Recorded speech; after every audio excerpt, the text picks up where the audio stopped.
नमस्कार मंडळी, पुन्हा एकदा आपल्या यूट्यूब चॅनलवरती तुमचं सगळ्यांचं खूप खूप स्वागत आहे. आणि तुम्हाला सगळ्यांना मकर संक्रांतीच्या खूप खूप शुभेच्छा. तर माझी कामं रोज आवरत नव्हती, तर मग मला म्हणजे खूप गडबड व्हायची, चिडचिड व्हायची. तर मग मी त्याच्यावरती एक सोल्युशन काढलं आहे की सकाळी लवकर उठणे. म्हणजे सकाळी जर लवकर उठलं तर माझी सगळी कामं व्यवस्थित वेळेत होतील असं मला वाटतंय. सो मी आज 6:30 वाजता उठले, बाकी सगळी कामं करून घेतली, आंघोळ वगैरे करून घेतली, कचरा वगैरे काढून घेतला. आता देवपूजा वगैरे करते आणि त्यानंतर मग बाकीचं टिफिन वगैरे करते. तर देवपूजा करून घेते, म्हणजे देवपूजा झाली की मला नैवेद्य वगैरे पण दाखवता येईल व्यवस्थित लवकर पटकन, आणि बाकीची पण कामं माझी पटपट होतील. सो आजच्या पूर्ण दिवसाचे काय काय घडते मी तुमच्यासोबत शेअर करणार आहे. सो कनेक्टेड राहा आणि ब्लॉग शेवटपर्यंत नक्की बघा. तर रात्री मला तिळगुळ करायचे होते, पण मला नाही जमलं, तर मी आता करते आणि त्यांच्या टिफिनची पण तयारी करते, तुम्हाला दाखवते. तर इथे करते मी तिळगुळची तयारी. तिळ भाजून घेते आणि ते टोमॅटोची चटणी त्यांच्या डब्याला आणि नाश्त्याला तिळाची पोळी दे. मी इथे केली आहे तिळपोळी इन्स्टंटवाली, म्हणजे त्यांना नाश्त्याला देण्यासाठी. आणि इथे शेंगदाणे पण भाजले तिळगुळासाठी, पटकन ते पण करून घेते म्हणजे लवकर होतील कामं. डबा वगैरे झाल्यानंतर हे सगळं आवरून घेईन.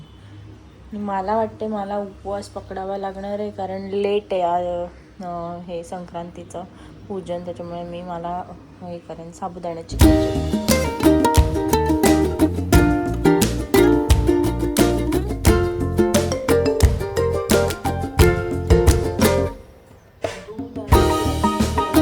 नाश्त्याला इथे डब्बा भरते मी त्यांचा, आणि त्यानंतर मी माझ्यासाठी करते खिचडी. म्हणजे देवपूजा वगैरे सगळं झालं, म्हणजे मी आता जेवू शकते, म्हणजे खाऊ शकते काहीतरी. कारण नाहीतर रोज आंघोळ करून मग आवरणं, मग देवपूजा, मग सगळं खूप लेट होतं, म्हणून मी लवकर आवरायचा विचार केला.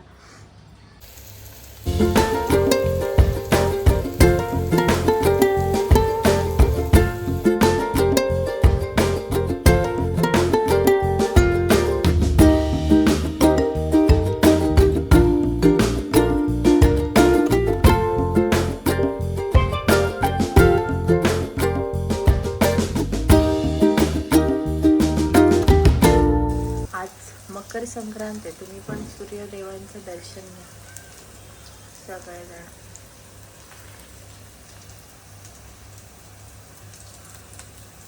आता माझी खिचडी करून घेते, त्यांचं सगळं झालेलं आहे. आता पसारा थोड्या वेळाने आवरेल.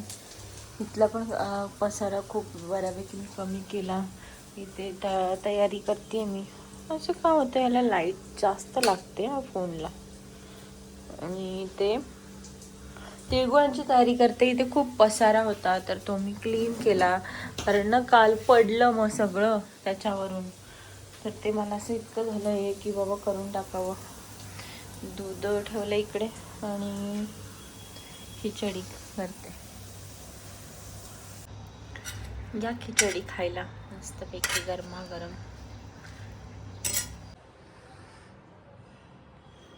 मी असे ह्याला नाडा बांधून घेते, दोरा बांधून घेते. मी करते इथे आता तिळगुळाची तयारी, आणि मी आपल्या जुन्याच पद्धतीने करते. आणि ते आता आली आहे एक नाही का व्हायरलवाली, पण म्हणलं नको रिस्क घ्यायला, देवाला नैवेद्य दाखवायचा आहे. So I am going with this recipe, जी मी आधी पण करत होते. सो चलो पटकन करते, पूजा पण करायला जायचं.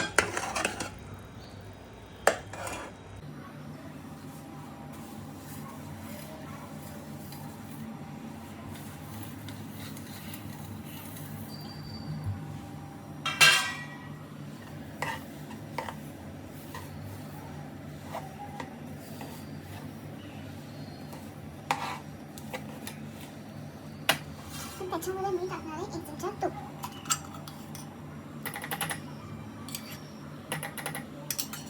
आणि गरम गरम असतानाच ते मस्त मळून घेईन.